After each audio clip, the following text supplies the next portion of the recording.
네, 저는 처음으로 해외 나간 곳이 이스라엘인데요. 이스라엘에 가서 문화적 충격도 많이 느꼈습니다만, 이스라엘에서 좀 배운 것도 참 많습니다. 오늘 그래서 가볍게 여러분들과 함께 탈무드 얘기를 하고자 하는데요.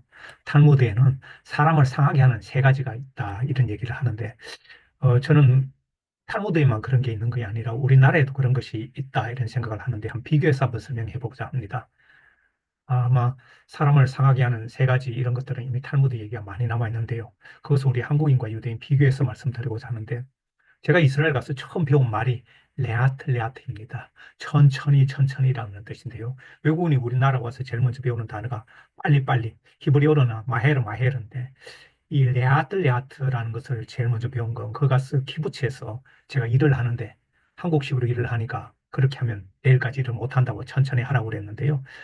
이스라엘을 제가 얘기하면서 이미 아시겠지만 이 지도상 우리와는 사실 좀 멀리 떨어져 있습니다.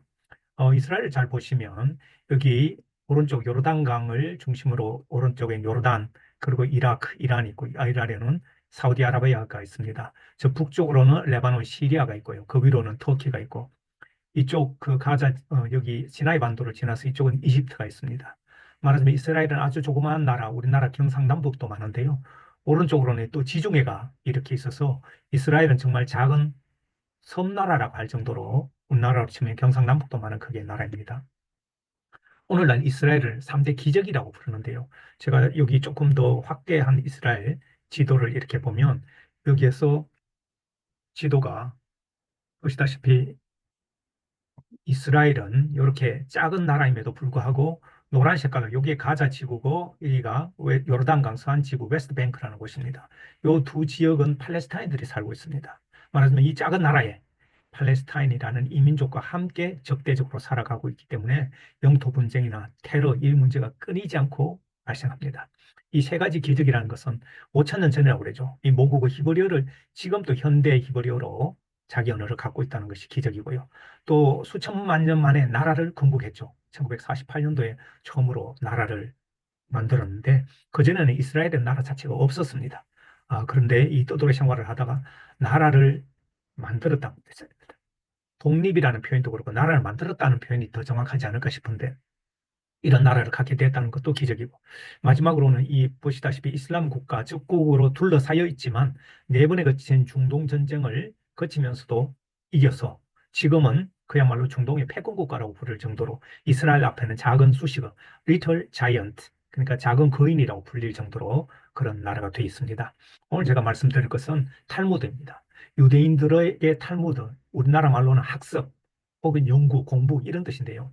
이 탈무드는 현대 유대인들의 생활 지침서입니다. 성경과 함께 수천 년에 걸쳐서 유대인의 지혜, 윤리, 철학, 이 백과사전이고 하나의 생활 지침서가 되어 있습니다. 탈무드는 절대적이지 않고 시대에 맞춰서 넣고 빼고 이렇게 융통성을 갖춘 그런 것이다. 이렇게 보면 되고요. 지금 탈무드는 우리나라어를 비롯해서 전 세계어로 번역이 돼서 각국에서 참고 서적으로 이렇게 활용하고 있습니다. 노화를 촉진하는 것 네 가지가 나와 있는데 거기는 보면 공포, 분노, 아이, 악처 이렇게 나와 있습니다. 전쟁이나 테러 속에서 사는 유대인들은 공포나 분노를 자주 느끼죠. 여기 보면 2차 세계대전 때 유대인들이 나치 독일에 의해서 600만 명이 학살됐는데요. 이 600만 명 학살 중에 그 모습입니다. 이 컨센트레이션 캠프에서 정말 영양실조와 이 게스트실로 가서 다 죽음을 당한 그런 것인데요. 유대인들의 끔찍한 역사입니다. 오늘 제가 말씀을 강조하고 싶은 것은 이 사람을 상하게 하는 세 가지가 탈무드에 따로 나와 있는데요. 그것이 빈지갑, 말다툼, 걱정이라는 것이죠. 저는 오늘날 우리에게도 많은 교훈을 준다고 생각하는데 빈지갑은 그 유대인들은 가난은 죄악이다 이런 표현을 쓰고요. 하나님 말씀을 실천하는 최고는 부자가 되는 것이다. 이런 식으로 부자를 칭송하는 그런 사회 문화가 되어 있습니다. 유대인들도 말다툼이 굉장히 많습니다. 이스라엘 국회를 크네세트라고 부르는데 이 이스라엘 국회도 한국 국회 이상으로 많이 다투고 싸웁니다. 걱정, 이 테러와 전쟁이 일상이다 보니까 걱정이 많죠. 그래서 걱정 대신에 기도하라 이런 얘기를 하는데요. 유대인들에게는 이런 세 가지가 사람을 상하게 하는 것이라면 우리나라는 뭘까요? 저는 이렇게 한번 정리해 봤습니다. 우리나라에서 사람을 상하게 하는 수십 가지가 있겠지만 세 가지를 꼽으라면 첫 번째는 스트레스가 아닌가. 과도한 업무나 혹은 인간관계에서 오는 스트레스 혹은 또 비교 심리, 사회 불만, 이 가진 자와 못 가진 자, 그리고 권력 있는 자와 못 가진 자.